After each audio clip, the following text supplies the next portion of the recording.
Parliamo ora di subsidenza e costo dell'energia elettrica. Sono questi infatti i temi principali che i consorzi di bonifica hanno presentato al Presidente della Commissione Agricoltura alla Camera, Filippo Gallinella, nel suo sopralluogo in Polesine. Lottare ogni giorno con l'acqua, una sfida secolare che ha garantito sviluppo e progresso al Polesine, territorio simbolo della bonifica, paludi malariche conquistate e restituite all'agricoltura e alla vita.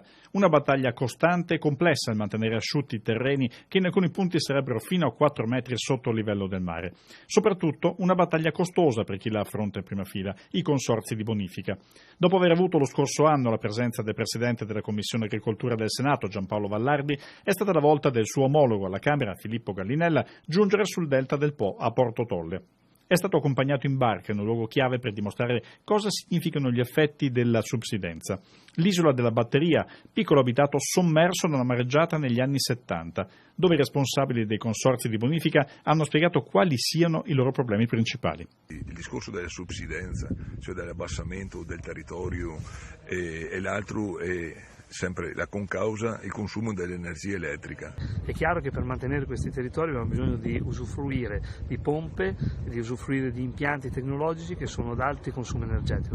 E per chiarire il concetto di alto consumo basti pensare alle bollette da 2 milioni di euro annui che il solo consorzio Delta del Po è costretto a spendere per il fabbisogno elettrico di sussistenza, un livello difficilmente riscontrabile in altre zone della penisola. Nella passata legge finanziaria siamo riusciti a mettere delle risorse per la lotta alla subsidenza. Chiaramente queste risorse non bastano mai. Oggi su invito sono venuto a vedere cosa succede in un territorio che oramai da anni è colpito da questo fenomeno, perché dall'estrazione di gas penso sono passati 60 anni e per quella scelta ancora se ne pagano le conseguenze e se ne pagheranno credo per altri anni. Adesso l'abbassamento del territorio diciamo si è un po' ridotto, ma comunque bisogna sempre pompare fuori acqua. Solo in questa zona ci sono oltre 41 idrovore, mi hanno spiegato, più altre in altre zone, e questo costa tante risorse, quindi oltre che il mantenimento idraulico degli argini, tenerli puliti e tutte le opere di protezione, bisogna anche spendere tante risorse di corrente elettrica, quindi lo Stato deve essere presente, noi cercheremo di essere presenti, perché